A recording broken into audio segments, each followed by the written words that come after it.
Hello and welcome back to Dungeons & Dragons, Planescape, Torment, the Enhanced Edition. When we last left off, Ravel's Maze. All right. Not a fun place to be in, but we'll make do.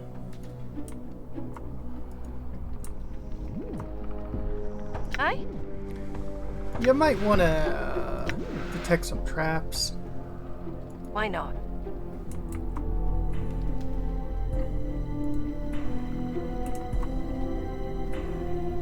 As I have a feeling there's probably going to be, oh.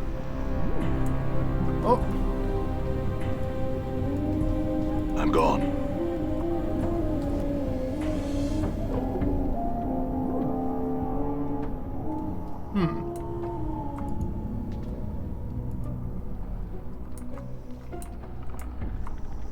Hey, let's find a way out of here before this place grows on us, okay? Literally.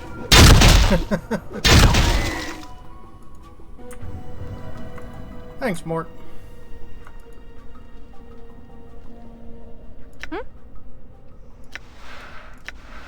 Right. I spotted a trap. Yeah, you did. Disarmed it. Nice. I don't I'm know gone. what those traps do, but I don't wanna.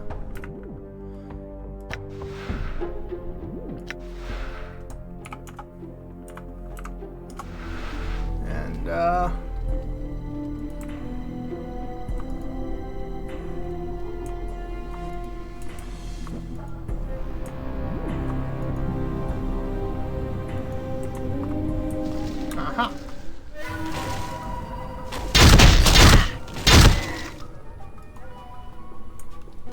Not bad. Let's see, before I go that way. Ready.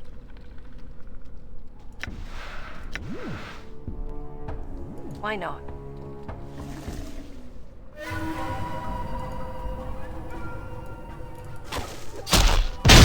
I'm just fine. Much I'm better. here. Right. I have a feeling it's around here. Or there. Hey, I spotted a trap. Disarmed it.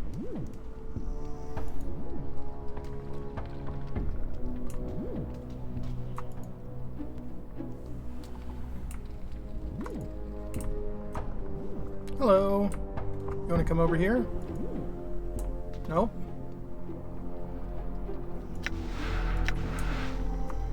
Hey, I spotted a trap.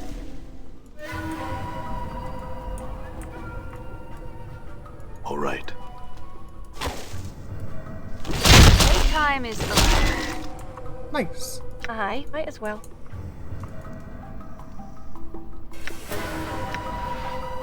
And you forgot where the trap was, but hey, you remembered it. Disarmed it.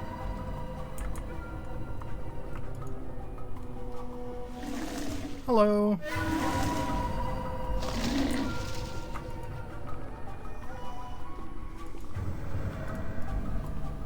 All right.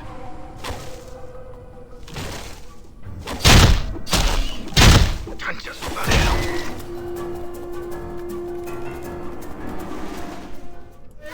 Done.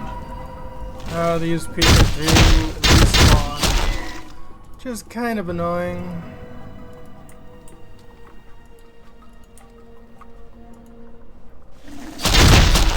I'm just fine. But the traps, I don't believe, respawn, so... Why not?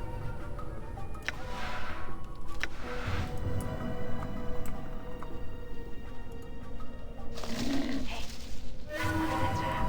Done. Hey, Dad. Aye. Might as well. Disarmed it. Okay, I think those are all the traps I Done. really am worried about.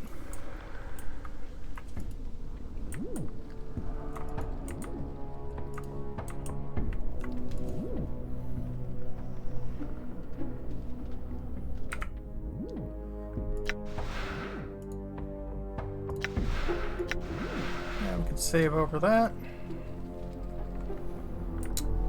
Ravel.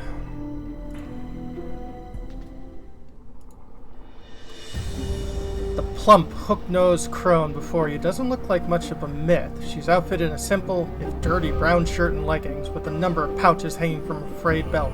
She seems oblivious to your presence, more concerned with the tangled black roots woven together to form the floor of her maze than anything transpiring around her. Study her. Tangled, jagged gray hair juts from beneath the crone's hood, spreading down to her shoulder like a mass of twisted gray roots. Sickly blue-gray flesh hangs in loose folds from her face. Her narrow chin, long and sharp, juts forward in an extreme underbite, and two filthy yellow canines protrude from her lower jaw like small tusks. Ravel?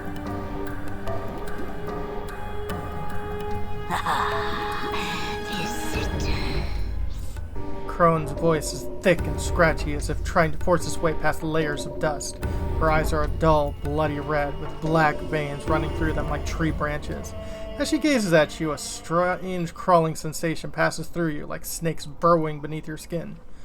Greetings, Ravel. Oh no, my pretty thing. Have you returned at last? You were gone so long. I feared you forgot poor, lonely Ravel. Okay, so...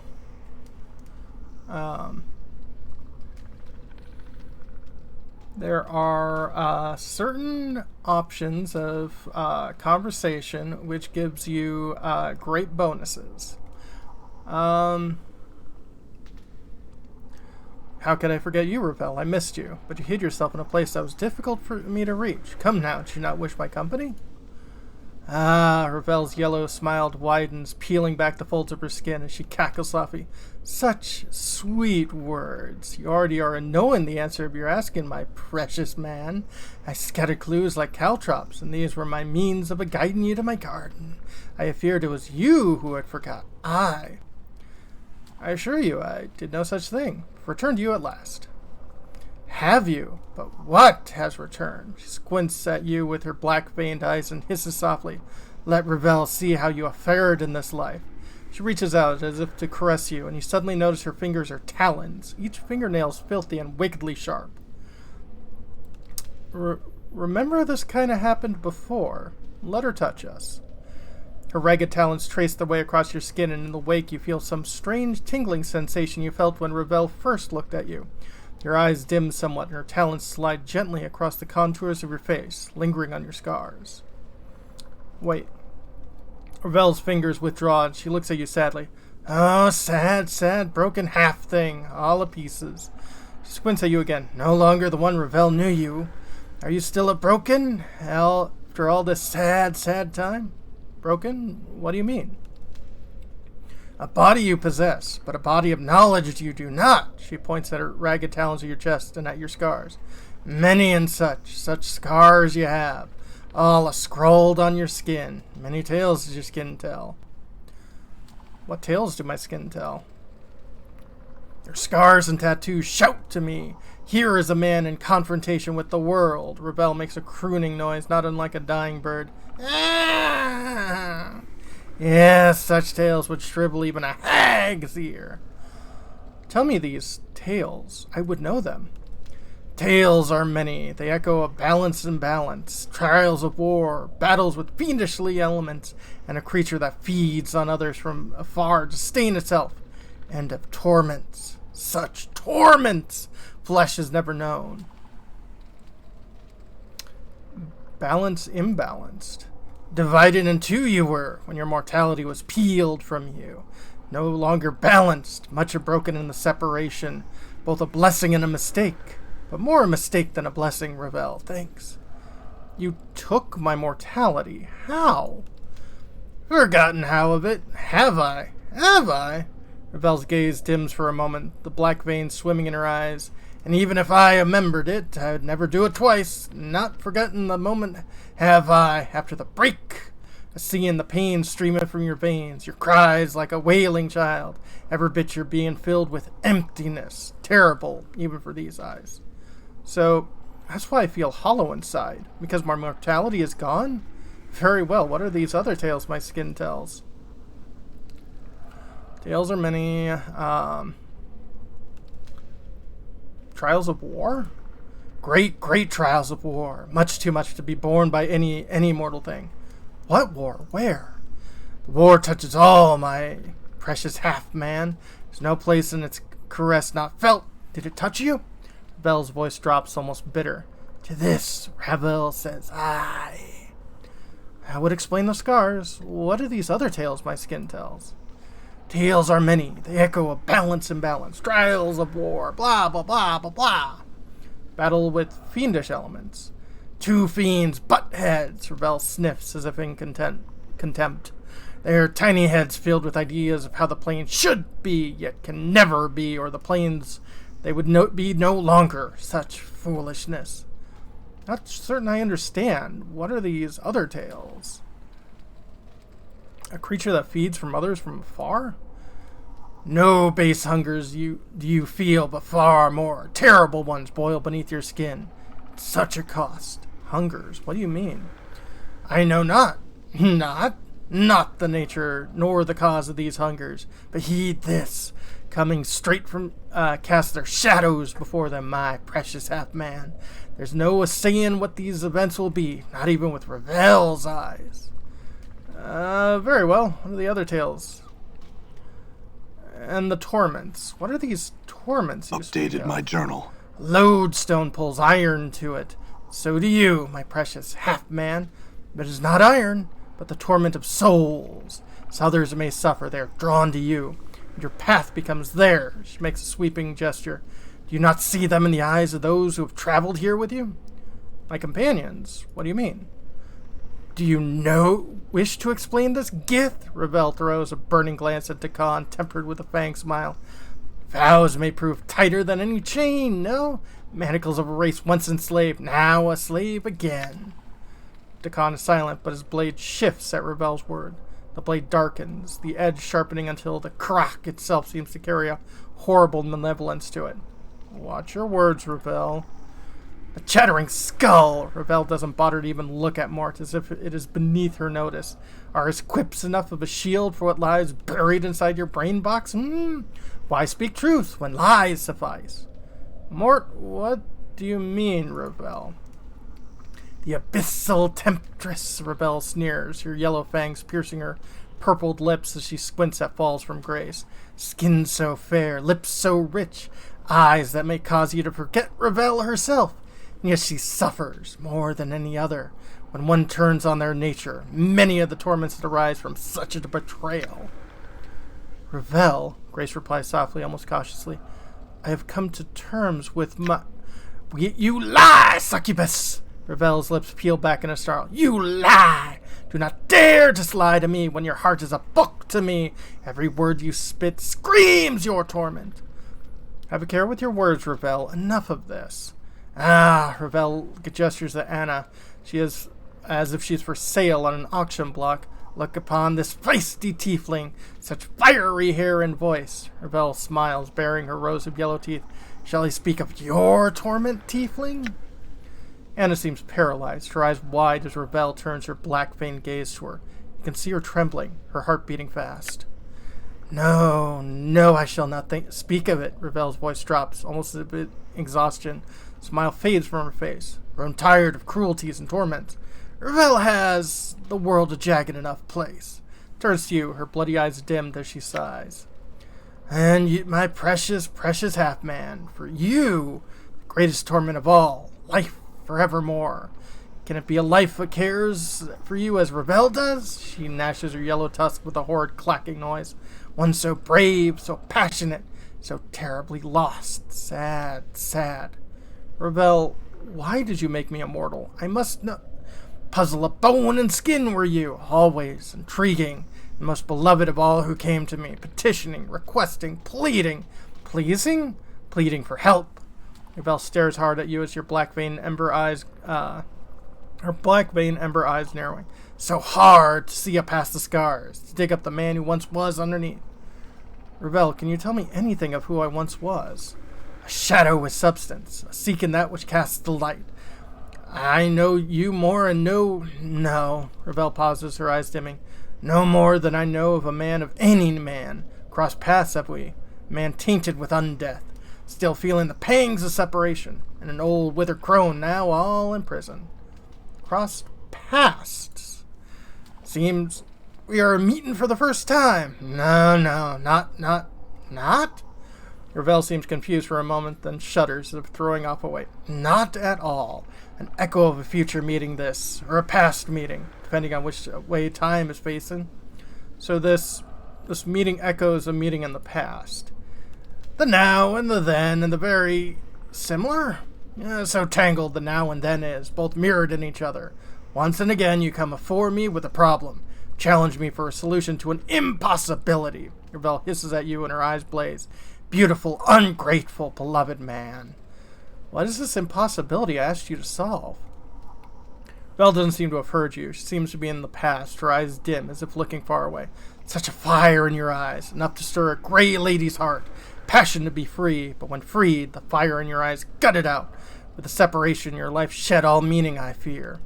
Ravel smiles with her yellowed fangs, then clicks them together as if laughing. Mayhap you should sit on your hind legs and limp your forepaws. Maybe Ravel will give you a scrap of knowing.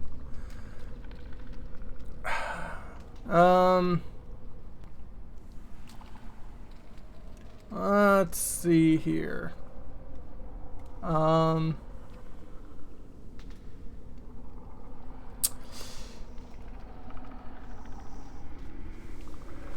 If begging will bring me answers, then I beg you, Ravel, tell me what you know. I need help in remembering what happened. Ah, gentle-hearted now. Ravel's black-veined eyes glint, and the corner of her mouth twists upward, like a snake. Has life, softened you, eh? Ah, but one can hope. Ravel, I have many questions I wish to ask you. Oh, more questions you have, Ravel croons softly, but there's an edge to it if she's reprimanding you. Ch. You have already asked so many. Ravel's black-veined eyes take on a curious gleam. Time for my questions now, half-man. Very well, Ravel. Ask your questions. Know this and know Ravel's law. If you do not answer my questions, no more of your questions I shall answer, my precious man. Step lightly with the answers, or the asking shall tear you apart.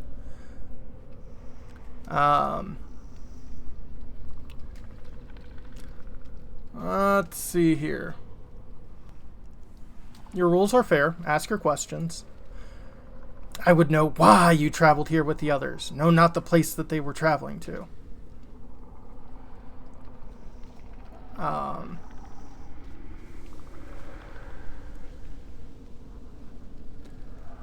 Let's see here. Of course they knew. Who would not want to travel here to meet with you, beautiful Ravel? Few opportunities does life provide for such a meeting. They wish to see if the tales of your power and beauty were true, as I knew them to be. Ravel stares at you for a moment in silence, then her face splits into a horrendous grin. Her row of yellowed fangs glisten with the faint life of her eyes. Ah, my precious man, you carry only words. A blackish tongue darts out of her purple lips, rolls around the rim of her mouth as if in anticipation of meal. But you are well armed indeed. Only truths do I speak, Ravel. She nods slowly, her grin fades. And they travel with you willingly? They chose to walk my path with me, as I said. Who would choose? Dangerous words, is it so? Yeah. Yes? Ravel throws a black-veined glance at Dakan, her voice like an arrow. Is it choice, Gith? Is it? Is it a matter of two sides? Dakan's blade bleeds into a vicious dead black, mirroring them like his eyes. And to your surprise, the crack edge silently splits into jagged fangs. Ravel, leave him be. I will answer your questions, not them. Ravel turns to Mort. Skull, skull, skull. Ravel clicks her tongue after each word, and her smile widens. Your expression is difficult to read without the skin wrapping, but I feel your fear from here. Coming here was not your choice. Well, I didn't have anything better to do except go on one of the ladies' mazes and meet one of the evil creatures set foot in the sigil. So I said, sure, why not? Mort, be quiet. Be quiet, Mort clacks his teeth. Like hells I will. I've got Think we listened to this crow and rattle her bone box enough, and now she's got some pair of stones saying I haven't got any skin. So what if I don't? Obviously, the fact she has skin doesn't do wonders for her. Does she think I like being naked all the time? And another thing. Mort, cut it out. Ravel, look. The succubus, Ravel squints. Did she have a choice? Mayhap in her smooth-skinned mind of soft silk and hard truths. Maybe choice. But no, sensate must experience all, and refuse to come. Not a sensate would you be. Still no choice. Ravel, enough of this.